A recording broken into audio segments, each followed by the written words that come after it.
Welcome to the preparation videos of the course Mathematical Foundations in Software Engineering. This is the third video in the series on statistics and probability. We will now continue to talk about random variables, while later we will dive into the topic of expectation and variance. Now, why would you need to learn about random variables? Well, very often when we conduct experiments in software engineering, we have non-deterministic elements as part of our systems, which we use in these experiments. Non-determinism is basically that given an input x to a system, the system will give different outputs y1 to yn. That is, the system is non-deterministic, or in other words, behaves in a random way. Or to put it differently, if we know exactly how something or someone always will behave, then there is no reason to validate it or run an experiment. Random variables are denoted with an uppercase letter, usually. While in algebra, we denote ordinary variables with lowercase letters. In algebra, the ordinary variables stands for a specific value, or a function of an expression. In the upper example, x plus 4 equals 5, we see that if we subtract 4 on each side, we get x equaling 1. That is a specific value. While in the lower example, we see that if we provide x with values, y will change. That is, y will change as a function of x. This is not how random variables work. As an example, flipping a fair coin gives us a head or a tail. We can denote the random variable x as 1 if the coin is flipped and the result is heads, and 0 if it is tails. So what have we done now? Well, we have taken a random process and mapped the outcome of the process by quantifying it, i.e. providing numbers to it. The good thing with doing this is that we now have a rough model of the random process, which we later can use when calculating probabilities. Another good thing is that we now have a nifty way of expressing probabilities in shorthand.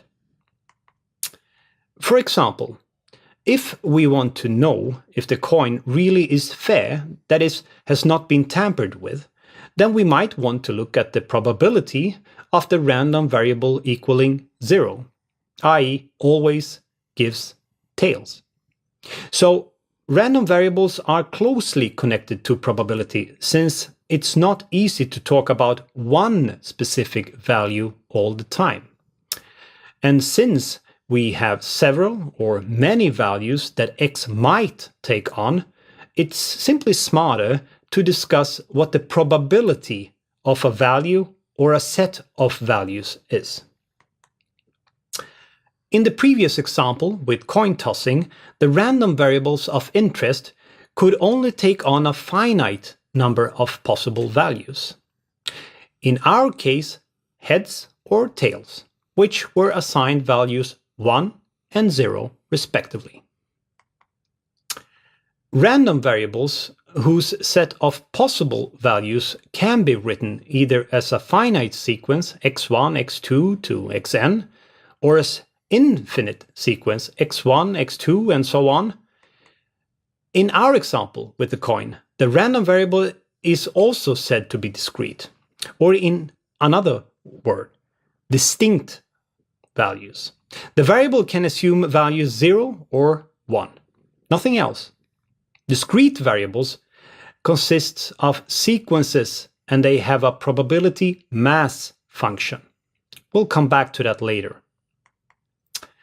But of course, we also have random variables that can take on a continuum of possible values. These are known as continuous random variables. One example is a car's lifetime, which is assumed to take on any value in some interval a to b.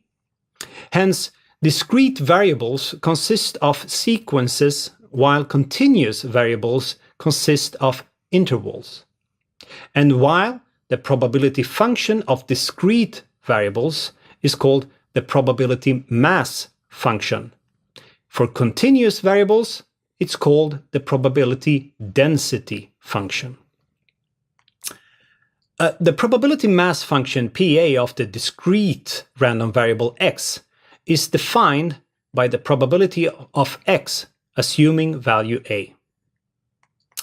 And since x can take on any of the distinct values xi, the sum of the probabilities of x assuming values xi is of course 1. So consider another example where a random finite discrete variable x that can assume values 1, 2, or 3. This means that if we know that the probability of 1 is a half and the probability of 2 is 1/3, we can easily calculate the probability of x equaling 3, since p1 plus p2 plus p3 should equal 1. The probability density function of the random continuous variable x is defined by the following formula. Now, the character immediately after the equal sign is the integral character.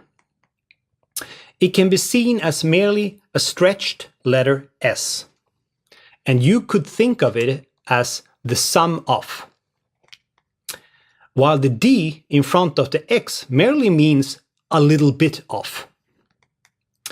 So our formula says that there exists a non-negative function fx with the following property for any set of real numbers b.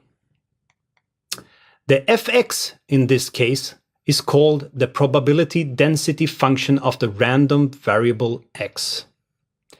Any probability statement about x can be answered in terms of fx.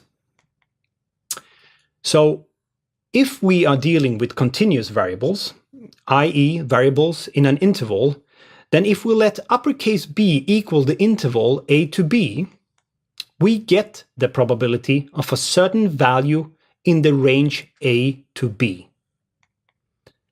So far, we have discussed the probability mass function for discrete variables and the probability density function for continuous variables. However, very often in engineering, we are interested in the relationships between two or more random variables. This is called jointly distributed random variables, or joint distributions. Roughly speaking, joint distributions come in three flavors. First, joint distributions having two or more discrete variables. Second, joint distributions that have two or more continuous variables. And finally, we have joint distributions that are a mix of two or more discrete and continuous variables. Here we will shortly cover the first case. Suppose we take our coin flipping example. Let A and B be finite discrete random variables associated with the outcomes of the first and second coin flips respectively. If a coin displays heads, then the associated random variable value is 1 and 0 otherwise. The joint probability mass function of A and B defines probabilities for each pair of outcomes. All possible outcomes are then A and B equaling 0, A and B equaling 1, and A and B equaling 0 and 1, and vice versa.